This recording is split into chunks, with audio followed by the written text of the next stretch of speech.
শুভ সকাল বন্ধুরা, কেমন আছো তোমরা সবাই? আশা করছি সবাই ভালো আছো, সুস্থ আছো, আর আমরাও ভালো আছি। আমার আরও একটা নতুন ব্লগে তোমাদের অনেক অনেক স্বাগত জানাচ্ছি। তো সকালে উঠে কিন্তু প্রথমে ঘরদোরটা ভালো করে ঝাড় দিয়ে দিচ্ছি, কারণ আজকে হচ্ছে বৃহস্পতিবার।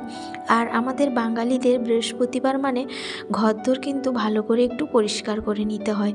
তো সেই কারণেই কিন্তু ঘরটা ভালো করে ঝাড় দিয়ে তারপর এখানে সামনে দেখলাম জুতোগুলো সব পড়ে আছে। এমনিতে আমি কিন্তু জুতো এলোমেলো করে পড়ে থাকলে পছন্দ করি না, কিন্তু কালকে দেখছি রাত্রিবেলায় অনেকগুলো জুতো জমে গেছে এখানে নিচে, তো সেই জন্য ভালো করে তুলে দিলাম।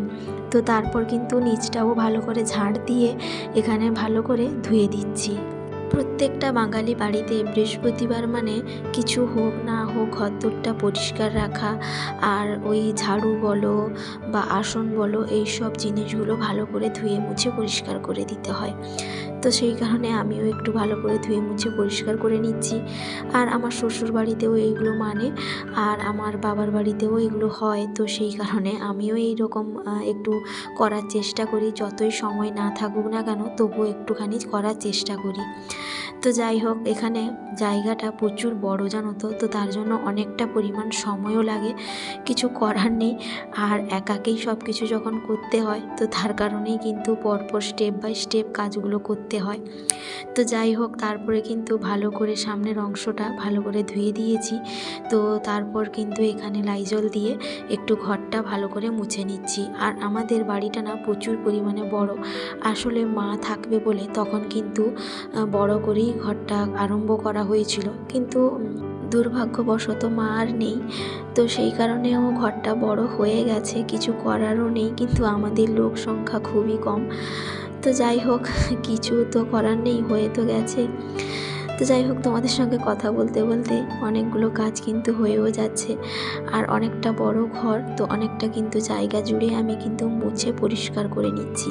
আর এই সামনের দুয়ারটা যেহেতু গ্রানাইট, তো সেই কারণে পাথরের যে মিস্ত্রি দাদাভাই উনি বলেছিলেন যে ঘরটা যতটা পরিমাণ পরিষ্কার পরিচ্ছন্ন রাখবে, মুছবে, ততটাই কিন্তু চকচক করবে। আর সত্যি কিন্তু আমি হয়তো বেশি সময় পাই না, কিন্তু যতটা চেষ্টা করি পরিষ্কার রাখা, আর পরিষ্কার রাখার পরে না বেশ চকচকে করে জানো তো, বেশ ভালোই লাগে দেখতে। আর বেশিরভাগ অংশটা সাদা, তো তার জন্য আরও বেশি চকচকে করে। তো যাই হোক, তারপর কিন্তু এখানে আমি বেসিনটা ভালো করে একটু ধুয়ে মুছে পরিষ্কার করে নিচ্ছি। আর সমুনা একটা গাছ রেখেছে ওইখানে জানো তো ওইটা না তোমাদের দাদা ভাইয়ের অফিস কলিগের বাড়ি থেকে নিয়ে এসেছিলো। তো যখনই একটু বেসিনটা পরিষ্কার করি তখনই কিন্তু গাছের জলটাও চেঞ্জ করে দিই। তো যাই হোক, তারপরে কয়েকটা কাপড় ধুয়েছিলাম, সেগুলো রোদে দিয়ে তারপর চান করে এখানে ঠাকুর ঘরটা ভালো করে পরিষ্কার করে নিচ্ছি। যতই কিন্তু সময় না পাই, তবুও কিন্তু একটু করে নেওয়ার চেষ্টা করি। তো যাই হোক, ঝাঁট দিয়ে ভালো করে পরিষ্কার করে নিয়েছি। তারপর এখানে ওই লক্ষ্মী গণেশ ঠাকুরকেও ওপর থেকে নামিয়ে এনেছি। তারপর এখানে গোপুসোনাকেও চান করে ভালো করে পোশাক পরিয়ে দিলাম। আর এখন যা পরিমাণ ঠান্ডা পড়েছে কি আর বলবো, তবুও কিন্তু গোপুসোনাকে চান করাতে হয় ঠান্ডার মধ্যেও। তো যাই হোক, তারপরে কিন্তু গোপুসোনাকে চন্দনটা দিয়েছি। আর এখানে লক্ষ্মী আর গণেশ ঠাকুরকে ভালো করে চান করে মুছে কাপড় পরিয়ে দিচ্ছি। তোমাদের সঙ্গে কথা বলতে বলতে একটা কথা মনে পড়ে গেল, তাই ভাবলাম তোমাদের সঙ্গেও শেয়ার করে নিই। আমি অনেকের মুখে শুনেছি যে লক্ষ্মী আর গণেশ ঠাকুর যখন কেনা হয়, তখন যদি একটু দেখে কেনা হয় যে লক্ষ্মী আর গণেশ ঠাকুর বসে আছেন, এইভাবেই যদি মূর্তিটা কেনা হয়, সেটা নাকি বাড়ির পক্ষে শুভ। তো তাই ভাবলাম তোমাদের সঙ্গেও এটা শেয়ার করে নিই, কারণ অনেকেই হয়তো জানো বা অনেকেই হয়তো জানো না। তো তার কারণেই ভাবলাম তোমাদের সঙ্গে একটু শেয়ার করে নিই, অনেকের হয়তো কাজেও লাগতে পারে। তো যাই হোক, এখানে আমি লক্ষ্মী আর গণেশ ঠাকুরকে ভালো করে কাপড় পরিয়ে সাজিয়ে গুছিয়ে দিয়েছি, ফুলও কয়েকটা দিলাম। আর এখানে ভোগটাও সাজিয়ে নিয়েছি। আর তার আগে কিন্তু থালা বাসনগুলো আমি মেজেও নিয়েছিলাম, কারণ সব কিছু তোমাদের সঙ্গে শেয়ার করতে পারলাম না, কারণ আমার ডিউটিও আছে।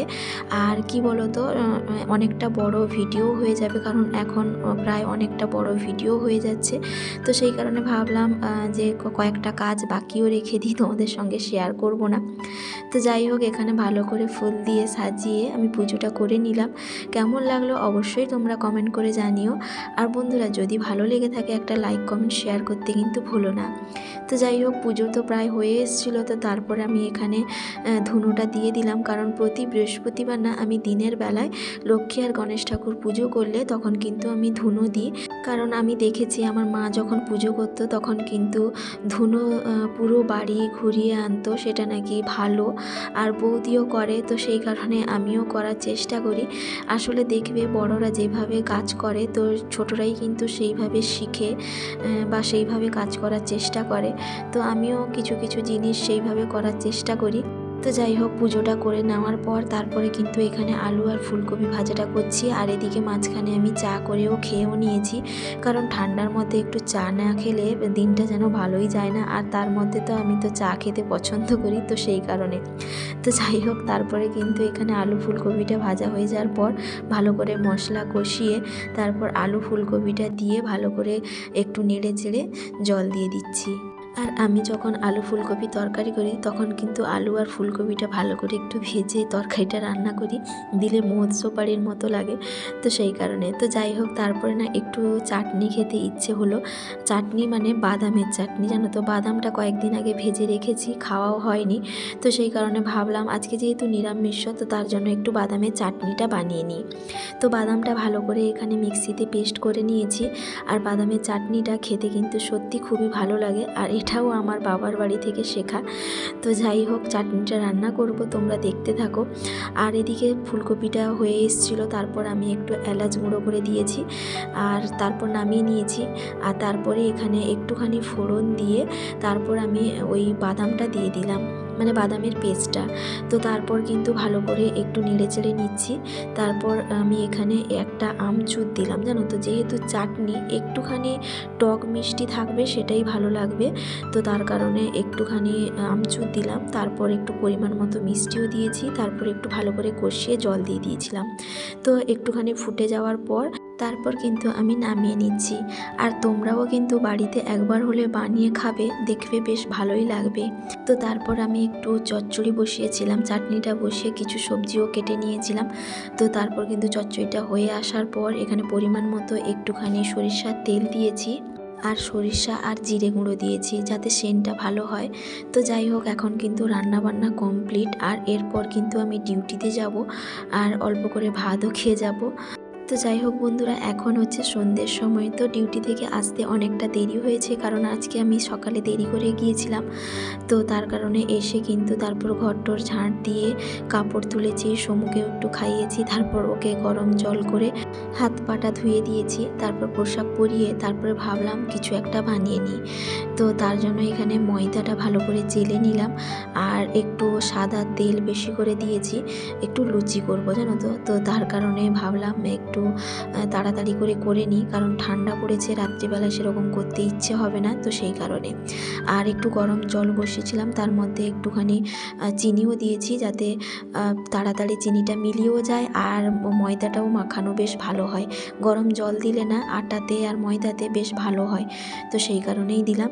তো যাই হোক, তারপর ভালো করে মাখিয়ে লেচি কেটে এখানে পরপর আমি ভালো করে বেলে নিচ্ছি।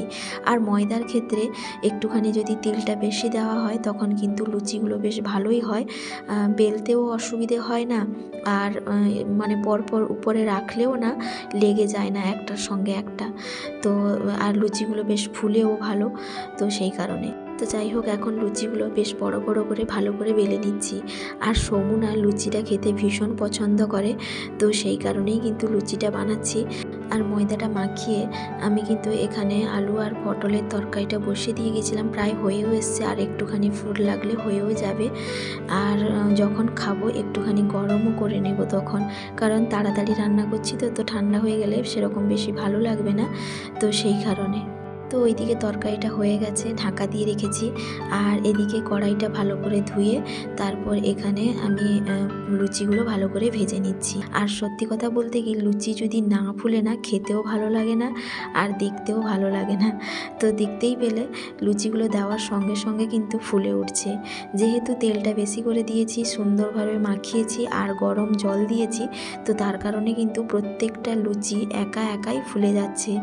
তো বেশ ভালোই লাগছে লুচিগুলো দেখতে, কিন্তু লুচিগুলো খাওয়ার সময় যেরকম ভালো লাগবে দেখতেও ভীষণ ভালো লাগবে। তো যাই হোক, এখন লুচিগুলো পরপর আমি ভালো করে ভেজে নিচ্ছি। আর সমু না লুচিটা খেতে ভীষণ পছন্দ করে, তো মাঝে মধ্যে আমাকে কিন্তু বলে যে মাম্মাম লুচি বানাবে। তো সেই কারণেই কিন্তু ভাবলাম আজকে একটু লুচি বানিয়ে ফেলি, যেহেতু বাড়িতে আছি। আর যেহেতু দুপুরে একটু আলু ফুলকপির তরকারি করেছিলাম, তো তার জন্য ভাবলাম আলু পটলের তরকারিটা করি। যদিও এখন আলু পটলের তরকারিটা এতটা ভালো লাগে না, ফুলকপির তরকারিটাই বেশি ভালো লাগে। তো তার জন্য ভাবলাম যে একটা যখন দুপুরে করেছি, অন্যটা আর একটা এখন করে ফেলি। তো যাই হোক, এখন লুচিগুলো ভালো করে ভেজে নিয়েছি, দেখতেই পাচ্ছ। তো তারপর একটু চা বসাতে এলাম। আর তোমাদের দাদা ভাইয়ের বিস্কিটটা শেষ হয়ে গেছিলো, ও তো সুগার ফ্রি বিস্কুটই খায়। তো তার কারণে বিস্কিটটা কৌটোর মধ্যে ঢুকিয়ে রেখেও দিলাম, আর কয়েকটা বিস্কুট বের করেও নিলাম ওকে দেওয়ার জন্য। ওর জন্য লিকার চা করেছি আর আমার জন্য দুধ চা বসিয়েছি। আর চানাচুরটাও শেষ হয়ে গেছিলো, তোমাদের দাদাভাই নিয়ে এসছে, তো তার জন্য ভাবলাম কেটেও ঢুকিয়ে দিই। ওদিকে চা হতে হতে এদিকে আমার ঢোকানোটাও হয়ে যেত। তো দেখলাম চাটা হয়ে গেছে, তো তার জন্য ভাবলাম ছেঁকে নিই। তারপরে এখানে চানাচুরটা কৌটোর মধ্যে ভালো করে ঢুকিয়ে নিচ্ছি। আর অনেকটা পরিমাণ চানাচুর, তো তার জন্য পুরোটা ধরলো না, তো কিছুটা ভরে রেখে দিয়েছি আর কিছুটা আমি আলাদা জায়গায় রেখে দিলাম। কৌটোটা একটুখানি ফাঁকা হয়ে গেলে তখন আবার ভরে রেখে দেবো। তো তারপর কিন্তু চা খেয়ে নিয়েছিলাম আর সময় একটুখানি খেয়েছে। তো তারপর এখানে বাসনগুলো ভালো করে মেজে পরিষ্কার করে নিচ্ছি। আর যা পরিমাণ ঠান্ডাও পড়েছে কি আর বলবো। তো যাই হোক, বাড়ির কাজকর্মগুলো তো করতেই হবে, ওইগুলো তো আর কেউ এসে করে দিয়ে যাবে না। তো প্রত্যেকটা বাড়িতেই কিন্তু সেই বাড়ির মহিলাদেরকে করতেই হয়। তো যাই হোক, তোমাদের সঙ্গে কথা বলতে বলতে বাসনগুলো মেজে ধুয়ে নিয়েছি। তো তারপর একটু সমুকেও পড়তে বসাবো।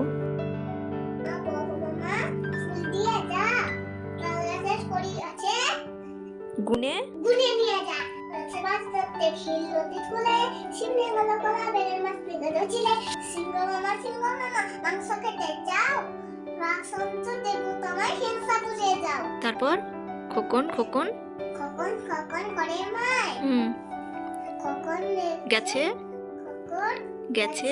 হ্যাঁ কাঁদে না। হ্যাঁ, সাতটা সাতটা কাকে দাঁড়াবাই খোকন রে। তুই ঘরে আয় বক মামা ফুল দিকে যা তাল গাছে ফুল গাছে গুনে নিয়ে যা। তারপর বলো খোকা গেছে। খোকা গেছে মাছ ধরতে খেললি নদীর কুলে। সিং নিয়ে গেল কলা থেকে মাছ নিয়ে গেল চিলে। তারপর সিংহ সিংহ মামা মাংস খেতে যাও রাসংস দেব তোমায় হিংসা ভুলে যাও। তারপর খোকন খোকন খোকন খোকন করে মাই খোকন গেছে কাঁদে নাই শাস্তা খাতে দাঁড়বাই খোকন রে তুই ঘরে আয়। তো যাই হোক, সমুকে একটুখানি পড়িয়েছিলাম। আর সমু কী বলো তো, লিখতে চায় না, পড়তে চায়, কিন্তু লেখার বেলা না প্রচুর পরিমাণে কষ্ট করতে হয়। তো যাই হোক, এখন ও বললো খাবে, তো তার জন্য ওর জন্য একটু নিয়ে নিচ্ছি আর তার বাবাকেও একটু দিব। তো যাই হোক বন্ধুরা, আজকের মতো ব্লগটা এখানেই শেষ করছি। কেমন লাগলো জানাতে কিন্তু ভুলো না। তো সবাই ভালো থাকবে, সুস্থ থাকবে, আবারও দেখা হবে।